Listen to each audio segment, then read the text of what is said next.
Good afternoon, everyone. I'm Yuhang Li, a grad student from Professor Oscar's lab at UCLA, and today I will present our work on diffractive lighting mirror using structured surface.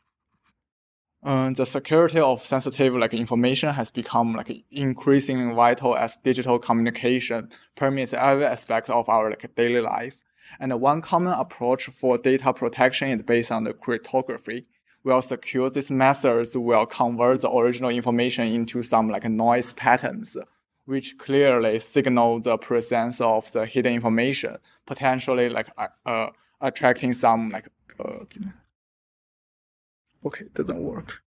Yeah, potentially attracting some adversarials. And this raises the need for hiding sensitive data behind some ordinary looking patterns without arousing any suspicions. And there are many methods. For example, by using this significant bit substitution, people can hide images into some natural images.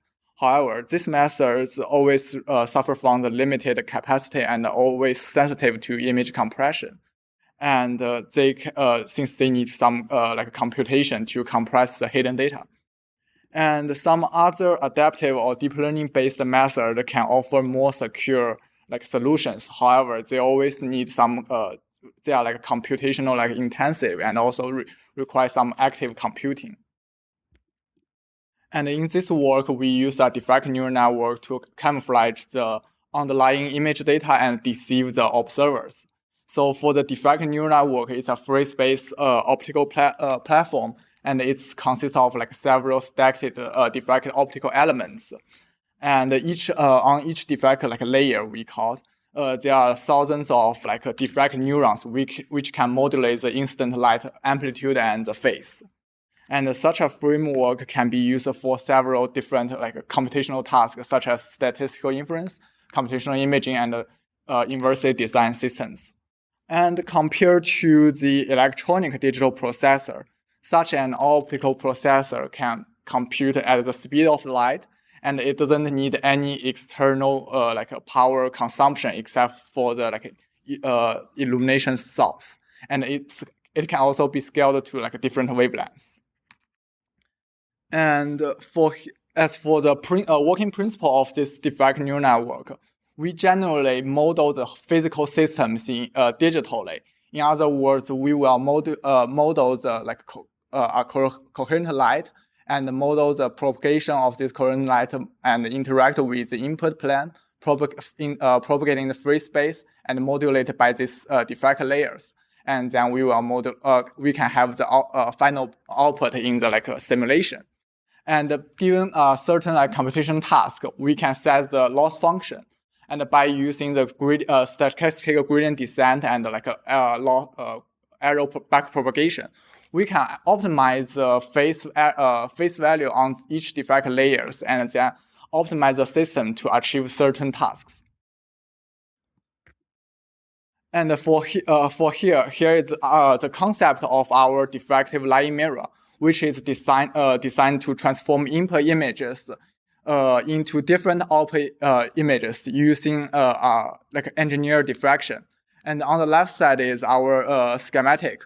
Light carrying the input images and the field of view of the systems and interact with a single layer diffractive neural layer and reflected by a mirror, and then go through this same diffractive layer again, and we get the output here. And on the right side, you can see we show the different input-output pairs that for the different images like fashion, like clothes, or some digits, or some animal sketch, all of them can be conceived into one same images, like the back here. And so how do we design this framework properly? Here we use the MNIST for example. During the process, we first randomly select a different batch of images and send them to the systems. And as I mentioned before, we have a physical model in the computer, and we can calculate the propagation of these images, interact with the diffractive layer, and reflect by mirror. And finally, we can get this output. And we can set a target, say we want all the output as this 8.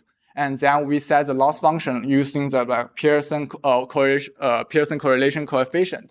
And by minimize this like a loss function, we can finally train the diffractive layer to conceive all the input images into a same ordinary looking patterns.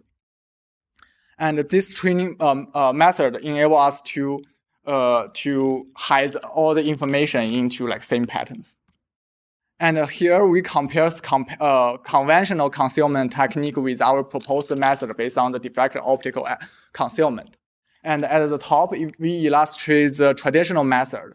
The scene is captured by a digital sensor first, and then followed by some software-based processing to apply the privacy filters, and like blurring or encryption.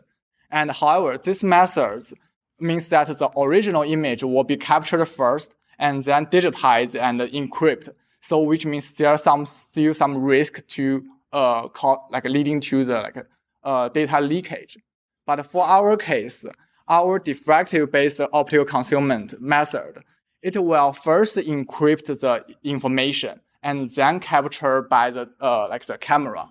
So in other words, the image captured by the sensor is already encrypted.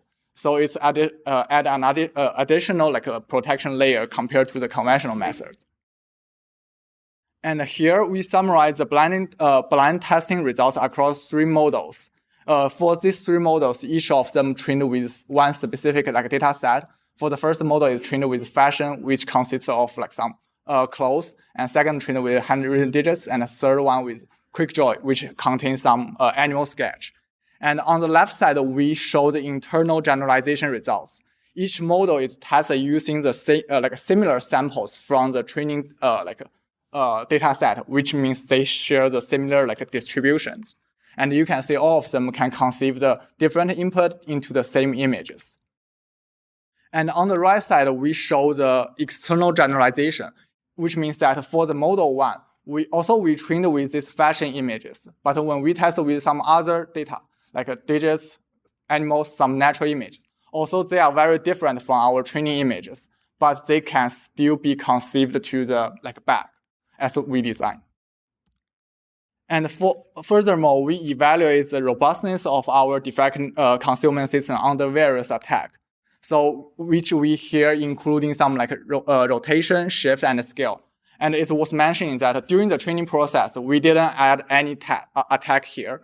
So for this attack, they are never seen by the neural network before. And you can see no matter what attack we use, the system can still conceive them to the back. And also we further to investigate whether the noise in the input will affect our performance. And you can see we add some Gaussian noise with certain level of Gaussian noise. The performance degraded a little bit, but overall it can still conceive the input into the back. And to better understand how our diffractive concealment systems behaves across different types of input, we perform a quantitative analysis on both image using the image dataset and some synthetic data. On the left side, for here, our our network was trained with animal images. But when we do the test, we test with some noise patterns. And as you can see that when we increase the the ratio of those active pixels, which means they have a certain value 1, you can see our reconstruction is getting better.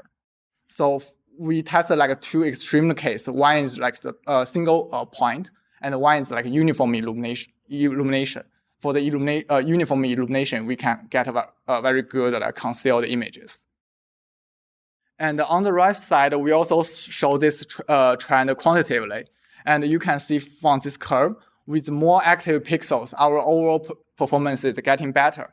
And there's another very important finding that for those meaningful images, also they have similar ratio of active pixels, but they achieve the better performance.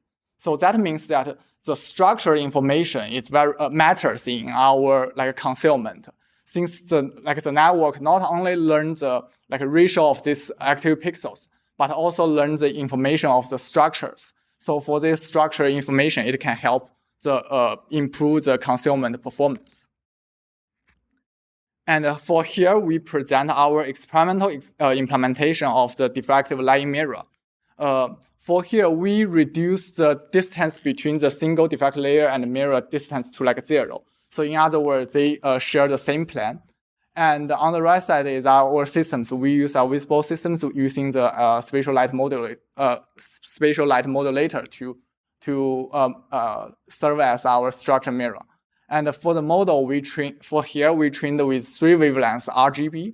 And you can see no matter working in sequential or simultaneously, the systems can conceal the different images to the same like 8, and no matter the wavelengths we use. And we also trained another model for the even broader band operation using a single structure mirror. For here, our model trained from using the wavelengths from 520 nanometer to the 570 nanometer with 10 nanometer interval. And on the left side show the like internal generalization. We use this wavelengths to training and use this wavelengths to do the test. And on the right side, we show some external generalization capability, which means we extend the testing wavelength range. Like we test with some like blue and red illumination, and you can see the network can still works. And for here in the bottom line, we summarize this performance, and you can see within the training range, like between these 2 dashed lines, the performance is really good. And beyond this training range, the performance degraded, but within certain range, they are still acceptable. And finally, here we just do the conclusion. Yeah, they can transform the different images to the single ordinary looking patterns using a single structure mirror. And this model was evaluated under like various attack, and some also evaluated under various like illumination. And finally, I'd like to thank our funding agency, and thank you for listening. Thank you.